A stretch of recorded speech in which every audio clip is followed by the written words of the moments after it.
Ya, halo teman-teman Wani Dagang. Jangan lupa kita untuk selalu berani berdagang. Sebelum video ini saya mulai, yang belum subscribe boleh subscribe dulu dan nyalakan lonceng notifikasinya agar tidak ketinggalan video-video dari saya.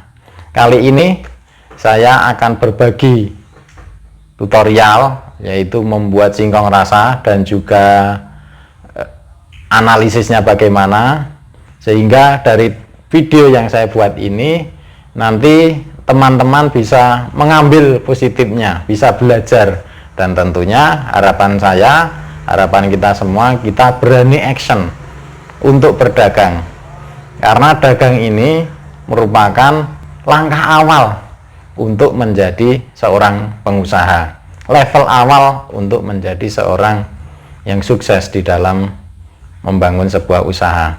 Baik teman-teman, nggak akan lama-lama, sambil saya memberikan tutorialnya, nanti juga saya akan cerita, sehingga nanti cerita-cerita saya ini bisa, mudah-mudahan bisa bermanfaat bagi teman-teman sekalian.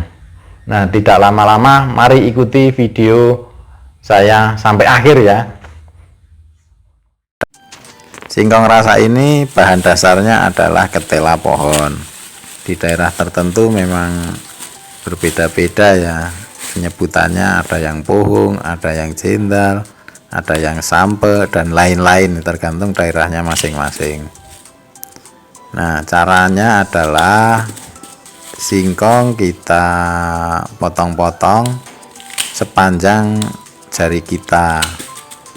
Dipotong-potong dulu karena nanti akan mempermudah kita dalam pengupasan. Nah, kalau udah terpotong seperti ini akan mudah pengupasannya, seperti ini bisa dilihat ya. Kemudian disiapkan wadah untuk menampung singkong yang sudah kita kupas. Kalau kita jualan, ini wadahnya tentunya lebih besar. Kemudian kita juga siapkan untuk menampung sampahnya ini, kulitnya. Tapi kalau ada yang menginginkan, tetangga kita atau siapa teman kita yang mempunyai ternak kambing, biasanya mereka mau untuk mengambil sampah ini. Kemudian ini setelah sudah dikupas, kita cuci dengan air mengalir ya, dengan air mengalir. Karena ini sedikit, cukup seperti ini. Kalau banyak, wadahnya harus besar dan tenaganya harus lebih ekstra dalam membersihkan singkong ini. Nah, ini dicuci beberapa kali sampai bersih betul. Kemudian langkah selanjutnya yaitu mengukusnya. Karena ini sedikit, pakai panci kecil sudah cukup. Kalau banyak, pancinya harus besar, dan juga sebelum dimasukkan panci, pancinya dikasih kain agar nanti kalau sudah matang tinggal kainnya diangkat, kemudian singkongnya udah keangkut semua, siap untuk dipotong-potong. Nah, kita tutup, kita tunggu sampai singkong ini benar-benar matang. Nah, lama merebusnya ini tergantung banyak sedikitnya singkong, kemudian juga tergantung singkongnya itu singkong bagus apa enggak. Kalau singkong bagus biasanya ngukusnya ini tidak butuh waktu yang lama. Nah, seperti ini singkong bagus, dikukus beberapa menit saja udah matang. Kita tunggu singkong ini dingin untuk selanjutnya kita potong-potong. Nah, dipotong seberapa besar teman-teman bisa lihat nih. Nah, kira-kira kita potong segede jempol-jempol ya, segede jempol, tidak terlalu besar dan juga tidak terlalu kecil. Kalau terlalu besar nanti bumbu kurang berasa, kalau terlalu kecil itu nanti mudah untuk jadi kecil-kecil selama kita pas proses pencampuran bumbunya itu. kita potong-potong, dan proses ini harus cepat ya kalau kita mau berjualan, karena biasanya dikejar waktu. Proses seperti ini membutuhkan waktu yang lama, jadi dibutuhkan kecepatan dalam hal ini. Nah, ini udah kita potong-potong, udah menghasilkan bahan, kemudian ada sampahnya juga, nanti itu kita buang. Proses selanjutnya yaitu menggoreng. Seperti biasa, panaskan minyak goreng dan kita tunggu sampai panas. Nanti kita masukkan singkong yang sudah kita iris tadi setelah minyak siap. Nah, ini minyak sudah panas, kita masukkan, dan proses penggorengan ini harus disertai dengan dibolak-balik ya, kita bolak-balik singkongnya agar tidak matang sebagian gitu. Nah, ini semakin terendam semakin baik. Ini harusnya minyaknya lebih banyak lagi, karena saya gorengnya cuma sedikit ya, saya coba untuk pakai minyak sedikit saja. Kalau kita jualan, kita harus menggunakan minyak yang banyak.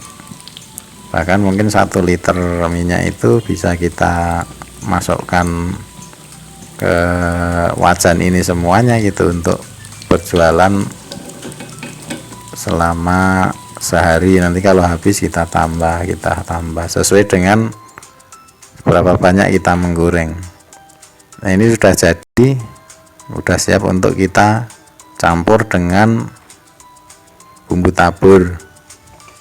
Bumbu tabur bisa kita beli di toko-toko roti terdekat. Ini sudah siap. Kemudian selanjutnya kita siapkan bumbunya. Ini bisa merek apa saja ya teman-teman, bisa memilih bumbu yang terbaik. Nah, untuk harganya juga tiap daerah beda-beda ya. Kemudian siapkan kemasan seperti ini, kertas terbuat dari kertas Samson, kemudian kita kasih label. Nah, ini bisa pesan di tukang sablon atau di percetakan. Kalau teman-teman ahli desain bisa dibuat sendiri juga bisa, nanti tinggal dicetak di percetakan. Kita siapkan toples dan juga timbangan, kita setel 0 karena nanti kita hanya butuh netonya saja. Nah, setelah 0 kita masukkan singkong, kita timbang 150 gram. Nah, ini ukuran yang pas untuk wadah sebesar tadi, untuk kemasan yang tadi saya tunjukkan.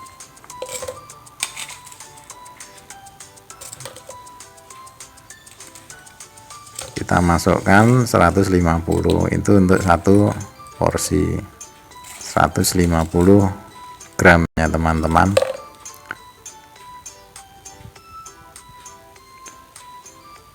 Nah, ini kita timbang 154 gram ya, bonus 4 gram, tidak apa-apa biar konsumen senang. Kemudian kita masukkan bumbu tadi 1 sendok kecil itu ya, 1 sendok kecil. Kemudian kita tutup toplesnya, kemudian kita kocok-kocok sampai bumbu tercampur dengan sempurna. Bumbu sudah tercampur, langsung saja kita masukkan ke dalam kemasan kertas Samson ini. Nah, biasanya itu ada yang remuannya, itu ada remuan, itu biasanya konsumen malah seneng karena rasanya itu enak sekali remuannya ini. Nah, ini udah jadi teman-teman, 1 porsi singkong rasa dengan kemasan kertas Samson. Nah, kalau konsumen menghendaki dimakan di tempat tinggal dikasihkan saja. Tapi kalau mau dibawa pulang itu di atasnya kita tutup dengan menggunakan staples, kemudian kita masukkan ke dalam kantong kresek. Nah, tergantung konsumen mau pesan berapa biji, kita harus bisa melayani dengan cepat. Mantap.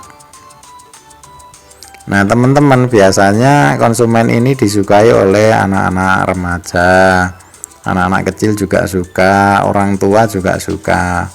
Tapi kita bisa menentukan target market tertentu yang ada di outlet kita.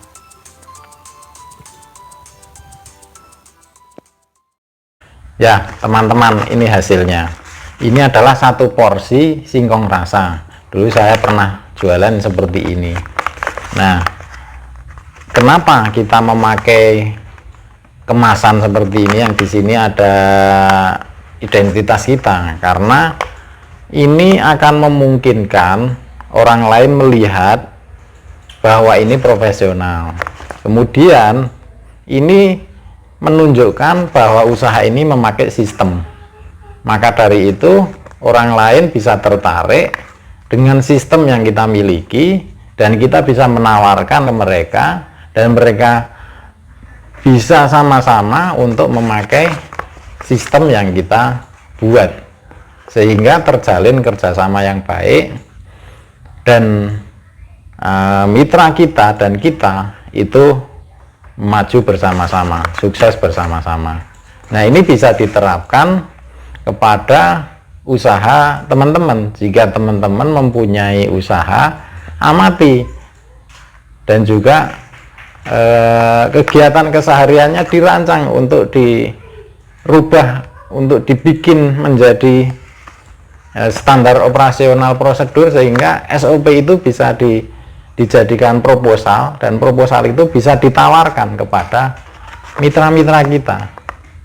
Nah, ini akan memungkinkan usaha kita akan berkembang ke berbagai daerah, tidak hanya di daerah tempat kita jualan saja, tapi bisa dikembangkan di berbagai daerah.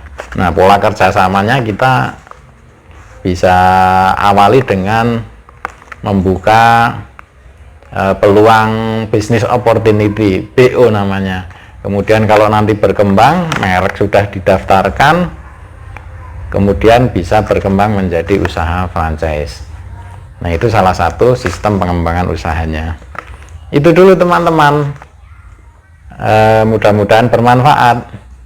Dan sekali lagi saya berpesan, jangan bosan-bosan untuk berani memulai usaha. Dan sebelum usaha tentunya teman-teman harus membuat satu perencanaan.